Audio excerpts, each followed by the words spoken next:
Hi guys, welcome back to CJ's Keto Kitchen. If you are looking for home-style recipes made ketogenic, then you have come to the right channel. Tonight, we are going to be making something very easy, very cool, and very fun.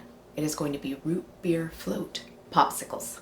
So come along with me and let's get started.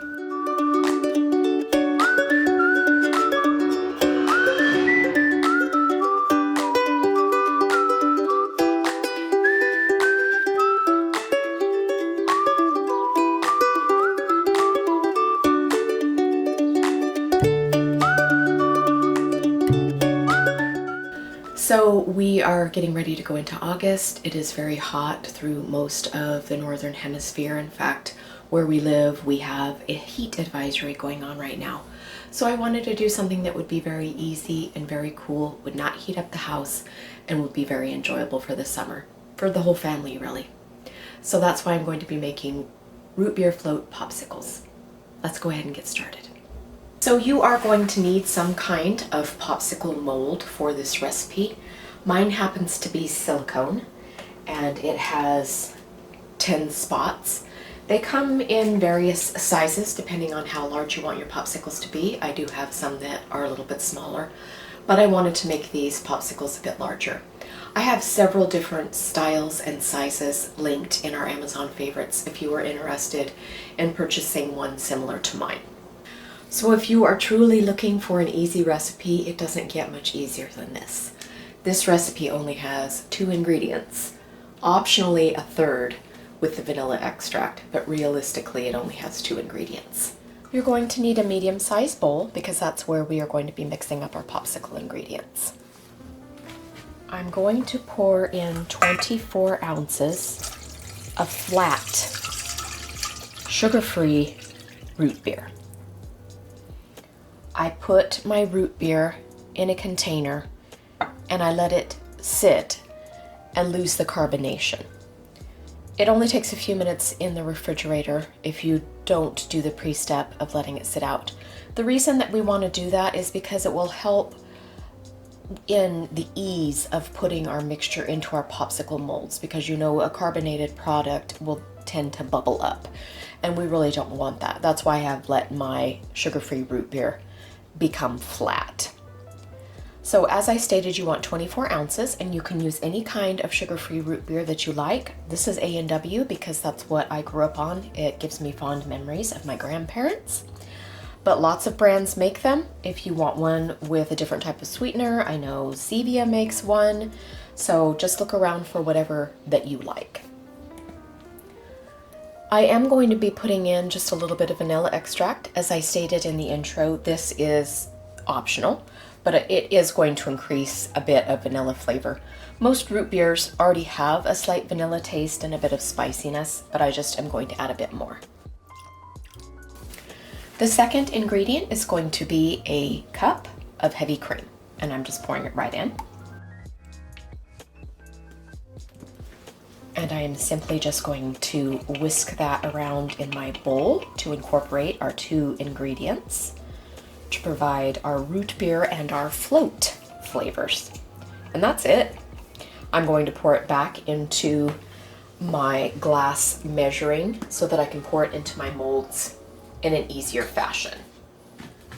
So I'm just going to begin pouring our mixture into our molds, and you don't want to pour all the way to the top because you do want to leave a bit of room for expansion in the freezer. So I would say about 3/4 of the way.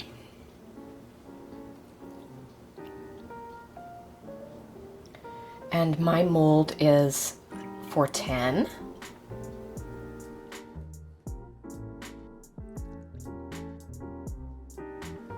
Root beer floats are a very fun, old-fashioned dessert treat. My grandparents always had root beer. They hardly ever drank pop, but there was always root beer in the house. And sometimes 7-Up for grown-ups and drink mixing. So this gives me very fond memories of my grandparents. So the particular silicone mold that I have has this lovely little handy helper on it, which I think is quite awesome because So if you were to just have a popsicle mold that looked like this, you would have to wait for your popsicles to slightly freeze before you would insert your stick. But this little silicone piece fits down over the top, so I can insert my stick and it will stay in a stationary position and help to form our popsicle around the stick. So I think that that's quite ingenious. So I'm going to take my sticks and insert them into each one. And these need to freeze for about 4 hours.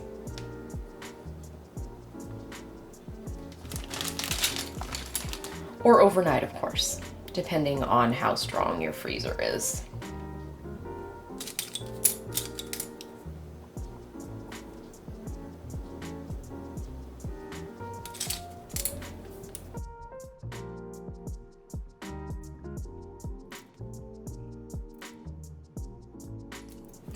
Okay, that is it. I am going to put them in the freezer, and I will see you in about 4 hours. There they are, in my freezer. Okay, so it is the next day, and it is time to unmold our root beer float popsicles. I have let mine sit out for about 15 to 20 minutes because they do come out of the freezer very hard. If you wanted to speed along the process, you could probably dip the base of the silicone molds in a little bit of warm water. But let's go ahead and unmold. So there it is. Perfect and ready to eat. That is our root beer float popsicles. And I am going to give one to CJ, and he didn't even have to run down chasing the ice cream man. And he will tell us what he thinks. Hi, CJ. Hi. It's time to act like a kid again and eat a special treat. These are root beer float popsicles. Okay.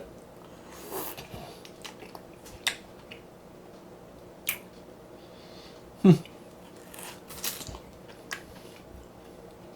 really good. Really cold, which is it's a spot on a day like today. This is really refreshing, really good, super easy to make. I think people will like it. As you can see, it's melting a little bit, but it's really warm here, and it's warm in our house. So I think it'll be a nice, cool, refreshing treat for people and their entire family. So thanks, baby. Bye-bye.